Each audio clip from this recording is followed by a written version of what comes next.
How exciting is it to be around someone in scarcity? Usually the conversations consist of complaining, of blame, of the latest political issues. So if you think you have a money problem, it's never a money problem. It's an idea problem or a people problem.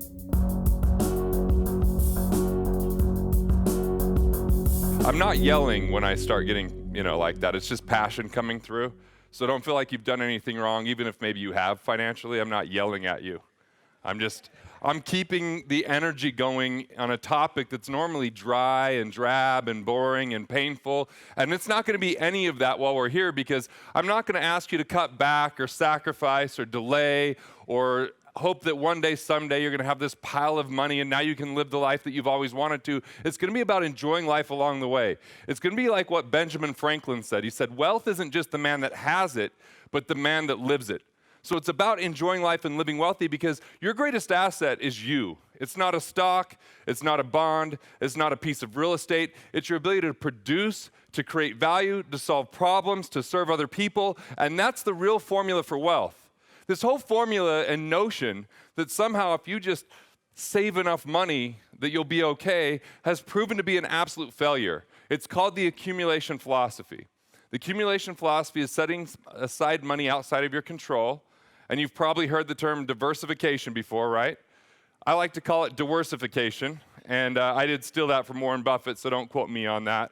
But diversification is where you take money away from places that you know, that you understand, and you set it aside in something else because you feel some level of guilt that if you don't start saving enough money, if you don't start saving early enough, and if somehow you don't automate that investing, that you're going to miss out. But the reality is you start missing out on things that you're more in control of. And what we're going to go through over the next 2.5 days, 3 days, is that it's a path to economic independence. It's a journey to financial freedom. And financial freedom isn't really kind of what financial people sell it as. It's not having a certain amount of money in a bank account. Because financial freedom is a state of mind. It's a state of being. It's when money is no longer your primary reason or excuse why you do or don't do something. So it's no longer your primary reason. It's still something you take into consideration. But if most of the world is stuck in this mindset where they're always worried about money, it's their primary focus, and if they don't feel like they have enough, they fall into scarcity. And so we begin there. There's really two determinant paradigms that really are responsible for all outcomes in the world. One is the scarcity mindset. It's a place of fear, doubt, worry. It's a thought process of the consumer condition. And the consumer condition states they look to take more money from the world than they give to it. They look to take more value from the world than they give to it. It's where entitlement exists. I'm sure you've seen this. You've been around people that are in scarcity. How exciting is it to be around someone in scarcity? Usually the conversations consist of complaining, of blame, of the latest political issues and the latest problems, but there's never a talk about the solution. There's never a talk about responsibility. And so scarcity, that no matter how much luck, saving, discipline, rate of return, or no matter how great your financial advisor is, scarcity is the greatest destroyer of wealth. And none of that matters if you're stuck in it. So it takes a shift into this mindset of abundance. Abundance doesn't mean that we go frolic in fields holding hands in a Zen-like state and that everything's always perfect. It just means that ingenuity, innovation, it means that resourcefulness is key.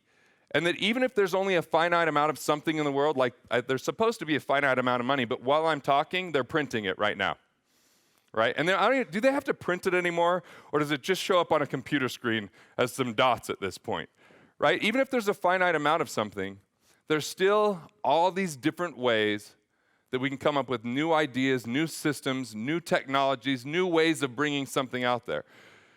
So even if there's only a certain amount of oil, there's a different form of energy than just oil out there. Thomas Malthus, anyone ever heard of this guy, Thomas Malthus? He said hundreds of years ago that we were going to run out of food. Now, we haven't run out of food. Now, what would qualify as food, maybe, in some cases. And by the way, I'll just point this out. The best way for this to go extraordinarily well is laugh at my horrible jokes. That really does help out. I always tell my wife that I want to be a comedian, and she always reminds me of just one incident in Costa Rica where a band finished playing in front of a room of a couple hundred people, and there was a mic up there, so I figured that was my chance to do some stand-up comedy. And she left the room promptly.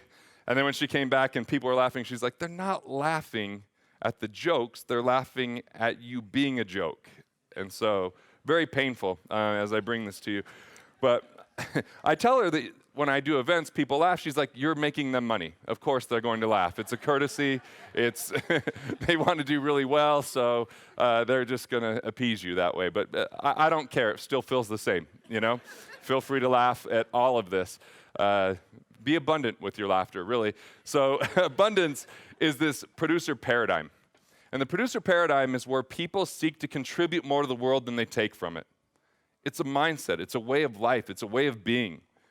So even if you didn't have the right amount of money to do something in the moment, rather than in scarcity where people would just say very defeatingly, I can't afford it, people in abundance would say, what would it take to afford that? How could I afford that? What type of value could I create? How could I be more resourceful even if I don't have all the resources at my helm right now? Because there isn't just one type of capital. Financial capital is a lot like a receipt. It's like going to the grocery store, you get a receipt at the end and they don't even give them to you all the time anymore because I don't want pieces of paper floating around, right? So the receipt is just evidence of something. What's it evidence of? Of the meat, the potatoes, the vegetables.